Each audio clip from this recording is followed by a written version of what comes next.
ప్రభు అయిన యేసుక్రీస్తు నామములో మీ అందరికీ నా శుభాలు తెలియచేస్తా ఉన్నాను.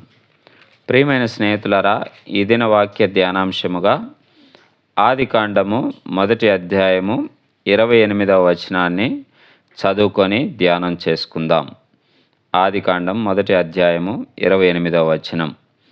దేవుడు వారిని ఆశీర్వదించెను, ఎట్లనగా మీరు ఫలించి అభివృద్ధి పొంది విస్తరించి భూమిని నిండించి దానిని లోపరుచుకొనుడి. చిన్న మాట ప్రార్థన చేద్దాం. ప్రభువా, మీ ఘనమైన పాదములకు వందనాలు, స్తోత్రాలు. ఈ దినము చదవబడిన ఈ వాక్యము ద్వారా మాతో మాట్లాడుతూ రండి. నేడు మాకు కావలసిన ఆత్మీయ ఆహారము మాకు అందించి నీ కృపలో మమ్మల్ని బలపరచుమని నీ కృపాహస్తాలకు మమ్మల్ని మేము సమర్పించుకుంటూ యేసుక్రీస్తు వారి నామములో ప్రార్థించి అడిగి వేడుకొనుచున్నాము తండ్రి, ఆమేన్. ప్రియమైన స్నేహితులారా, ఇక్కడ ప్రభువు సృష్టిని ఆరంభించిన ఆరంభములో దేవుడు ఎలాంటి క్రియలు చేశారు, ఎలాగా మనల్ని ఆశీర్వదించుతూ సృష్టిని ముందుకు నడిపించాడనే విషయాన్ని మనము ధ్యానం చేద్దాం. ఈ ఆదికాండము 1వ అధ్యాయం 28వ వచనంలో ఈ రీతిగా రాయబడి ఉంది, దేవుడు వారిని ఆశీర్వదించెను. ప్రియమైన వారలారా, మనము గమనించవలసిన మొట్టమొదటి విషయం ఏంటంటే, దేవుని యొద్ద నుండి మనము మొట్టమొదటిగా పొందుకునేది ఆశీర్వచనాలే. చాలాసార్లు మన పరిస్థితులు బాగోలేనప్పుడు, మనకి సమస్యలు ఎదురైనప్పుడు, మనము బంధకాల్లో చిక్కుకున్నప్పుడు మనం అనుకుంటాం కదా, దేవుడు మనల్ని మర్చిపోయాడు, దేవుని యొక్క ఆశీర్వాదాలు మాకు దూరమయ్యాయి అనే ఆలోచన మనకు వస్తుంది. కానీ దేవుడు చేసే మొట్టమొదటి పని ఏంటంటే ఆశీర్వదించడమే. అందుకనే మనము చాలాసార్లు కొత్త నిబంధనలో యేసుక్రీస్తు ప్రభువారి విషయంలో కూడా మనం చూస్తాం. ఆయన ఎవరి యొద్దకు వచ్చినా, ఎవరిని దర్శించినా వారితో అన్న మొట్టమొదటి మాట భయపడకుడి అని అంటూ ఉన్నాడు. మీరు వారిని ఆశీర్వదిస్తూ వారిని బలపరుస్తూ ముందుకు సాగిపోయాడు. కాబట్టి యేసుక్రీస్తు ప్రభువారి నుంచి ఆశీర్వచనాలే మనం పొందుకుంటాం. అంతేకాని మనం బలహీనతల్లో ఉన్నప్పుడు, మనకి సమస్యలు ఎదురైనప్పుడు మనం ఎప్పుడు కూడా ప్రభు వలనే ఈ బలహీనత వచ్చింది, ప్రభువే మాకు ఇలాంటి పరిస్థితి కలిగజేశాడు అని ఎప్పుడు కూడా మనము నిందించవద్దు. అలాగే మనం నేర్చుకోవాల్సిన మరో పాఠం ఏంటంటే, దేవుడు ప్రతిదానిని ఆశీర్వదించినట్లుగా నరులను కూడా ఆశీర్వదించాడు. మనము కూడా అదే విధానాన్ని పాటించాలి. మన ఇరుగు పొరుగు వారిని, మన కుటుంబస్తులను, మన స్నేహితులను, మన బంధువులను కూడా ఆశీర్వదించడం నేర్చుకోవాలి. అందుకే కొత్త నిబంధనలో ఒక మాట ఉంటుంది ఏంటంటే, మీ నోట ఎప్పుడు శుభవచనమే పలకాలి అని దేవుడు చెప్తా ఉన్నాడు. కాబట్టి మనము మన బిడ్డల్ని ఆశీర్వదించాలి, మన స్నేహితుల్ని ఆశీర్వదించడం నేర్చుకోవాలి. మన నోట నుంచి ఆశీర్వచనం రావడమే మనము ప్రాక్టీస్ చేయాలి. అందుకే దేవుడు మనకు ఆ విషయాన్ని నేర్పిస్తూ వస్తూ ఉన్నాడు.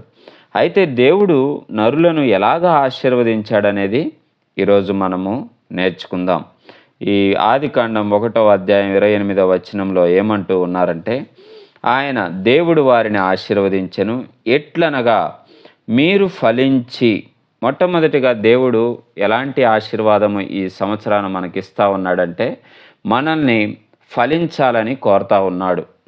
ప్రియమైన స్నేహితులారా, దేవుడు ఏమని ఆశపడతా ఉన్నాడంటే, ఇన్ని సంవత్సరాలు, గతించిన సంవత్సరాలు ఎలాగో గడిచిపోయాయి. 2025 సంవత్సరాలు ఈ లోకము గడిచిపోయింది. దానిలో కొన్ని సంవత్సరాలు మనం జీవించాం.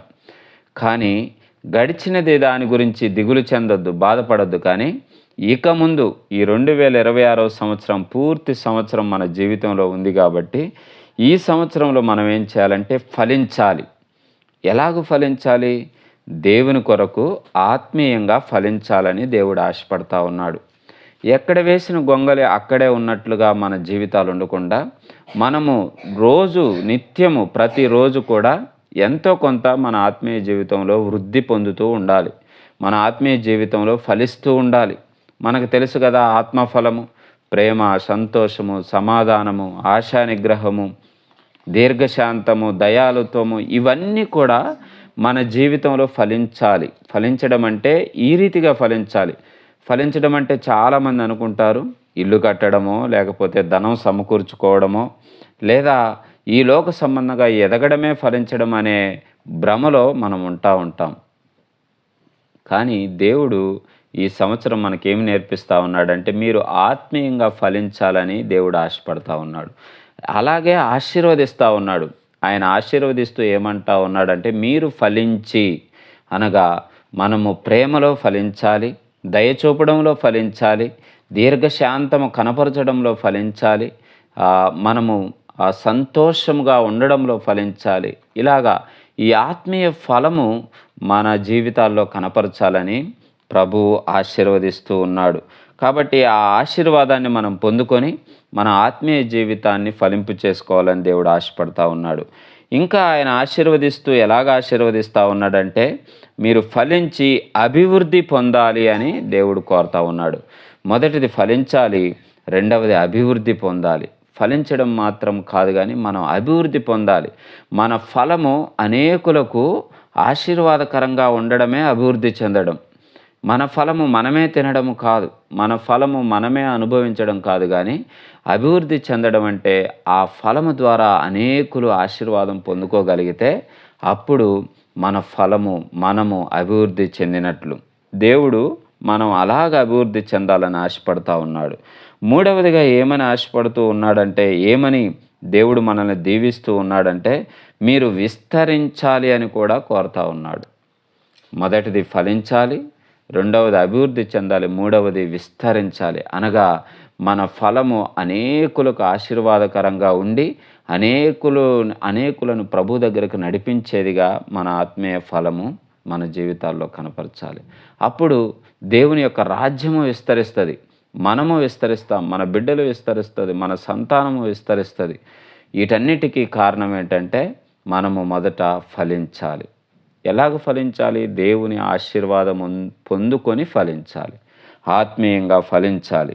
కాబట్టి ఎప్పుడైతే దేవుడు ఈ మాట చెప్తా ఉన్నాడో, మీరు ఫలించి అభివృద్ధి పొంది విస్తరించి ఏం చేయాలని దేవుడు మనల్ని దీవిస్తూ ఉన్నాడంటే, భూమిని నిండించి దానిని లోపరుచుకొనుడి అని దేవుడు ఆశీర్వదిస్తూ ఉన్నాడు.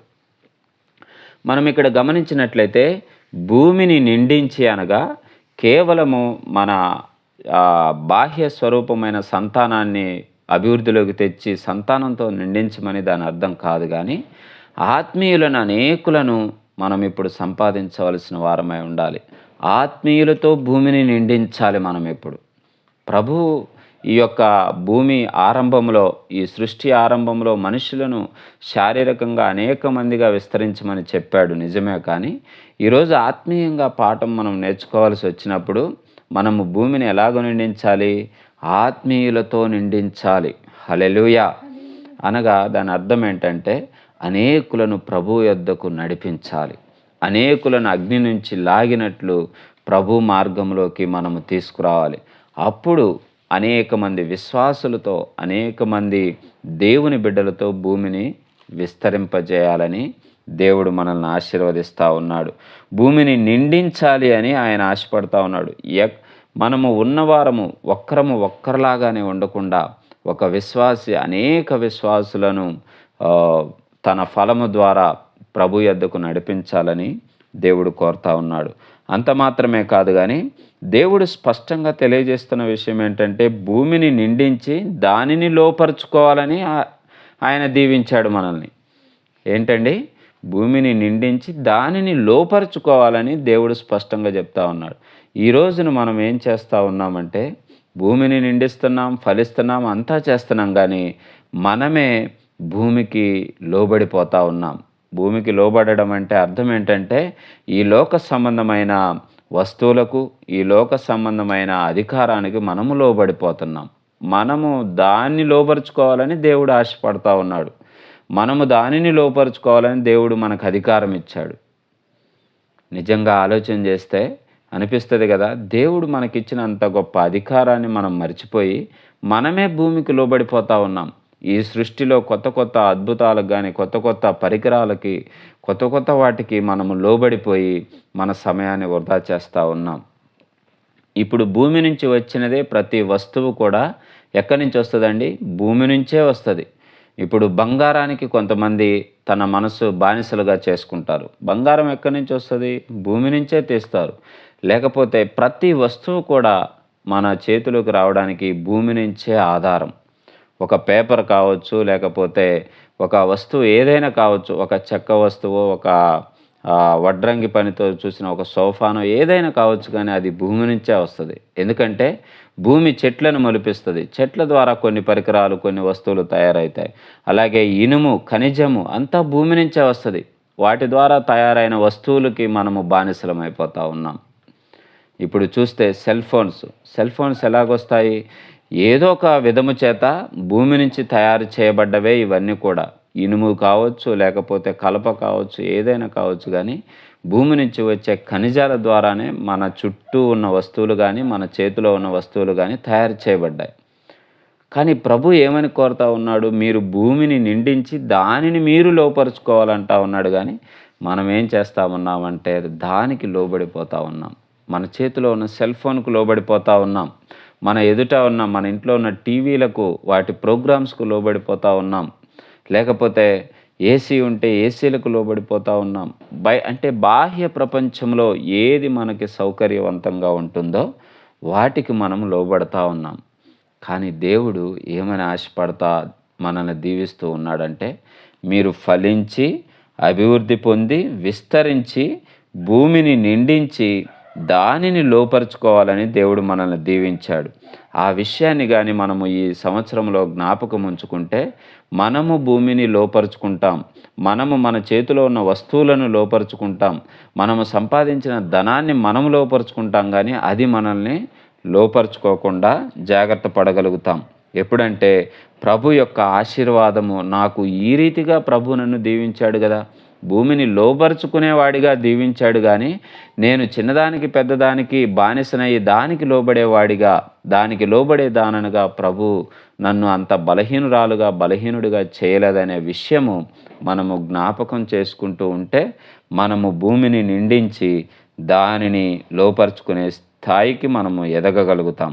అంత మాత్రమే కాదు గానీ, ఇంకా ఆదికాండం 1వ అధ్యాయం 28వ వచనంలో రాయబడి ఉన్న మాటేంటంటే, సముద్రపు చేపలను, ఆకాశ పక్షులను, భూమి మీద ప్రాకు ప్రతి జీవిని ఏలుడని దేవుడు వారితో చెప్పెను. ఇక్కడ మనము శ్రద్ధగా ఆలోచన చేస్తే, మనము చిన్నదానికి భయపడిపోతాం.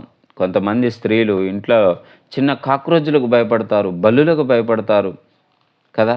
వాటి వలన ఎటువంటి విషము, వాటి వలన ఎటువంటి ప్రాణహాని లేదు. కానీ మనము చేసే పనేంటంటే చిన్నదానికి కూడా మనం భయపడిపోతాం. ఎందుకో తెలుసా? సాతాను మనల్ని ఆ రీతిగా మనల్ని అటువంటి బలహీన స్థితిలోకి, బలహీనమైన మైండ్, బలహీనమైన మనస్సు మనకి సాతాను ఇన్పుట్ చేసుకుంటూ వచ్చాడు. కానీ దేవుడేమంటా ఉన్నాడంటే, స్పష్టంగా రాయబడిన మాట ఇక్కడ, సముద్రపు చేపలను, ఆకాశ పక్షులను, భూమి మీద ప్రాకు ప్రతి జీవిని, అనగా ఈవెన్ పాములను కావచ్చు, పాకే ప్రతి జీవిని కూడా, ఆకాశ పక్షులు, కొంతమంది కొన్ని పక్షులను చూసి భయపడతారు. కొంతమంది పాములు భయం, కొంతమంది బల్లులు భయం, కొంతమంది కాక్రోచెస్ భయం. కానీ ప్రభు స్పష్టంగా ఏమని చెబుతున్నాడంటే, వాటన్నిటిని, ప్రాకు ప్రతి జీవిని ఏలుడని దేవుడు వారితో చెప్పాడు. ఏలడం అంటే రూల్ చేయాలి మనం. అనగా అవి మనం కూర్చోమంటే అవి కూర్చుంటాయి, మనం నించోమంటే నించుంటాయి. చూడండి, పాములు పట్టేవాడు ఏం చేస్తాడండి? పాముని ఇష్టానుసారంగా ఆడిస్తాడు. కానీ అదే పాముని మనం చూసి ఆమడ దూరం పరిగెడతాం. దేవుడు ఏమని చెప్తా ఉన్నాడంటే, వాటన్నింటిని మీరు ఏలాలి అని చెప్తా ఉన్నాడు. ఈనాడు వాటిని ఏలకుండా మనము అన్నిటికీ భయపడిపోయి, వ్యర్థమైన ఆలోచనలతో, భయాలతో దేవునికి దూరంగాను, లోకానికి భయపడి, లోకానికి దాసులమైపోతా ఉన్నాం, లోకానికి బానిసలమైపోతా ఉన్నాం. ఇక్కడ ప్రభువు యొక్క ఆశీర్వాదం ఎలాగా ఉందంటే, ఆయన మనల్ని ఆశీర్వదించి విస్తరించమని, అలాగే అభివృద్ధి చెందమని, అలాగే భూమిని నిండించమని, దాన్ని లోపరుచుకోమని ఆయన ఆశీర్వదించాడు గానీ, మనల్ని బలహీనులుగా ఉండమని గానీ, మనల్ని భయస్థులుగా ఉండమని గానీ ఆశీర్వదించలేదు. చివరిగా ఒక మాట మీకు జ్ఞాపకం చేస్తాను. 2వ తిమోతిలకు రాసిన పత్రిక 2వ అధ్యాయంలో ప్రభు ఒక మాట మనకి సెలవిస్తూ ఉన్నారు. ఆ మాట ఒకసారి మనం చదువుకొని ముందుకు సాగిపోదాం. 2వ తిమోతికి రాసిన పత్రిక 2వ అధ్యాయం ఒకసారి నేను మీకు చదివి వినిపిస్తాను.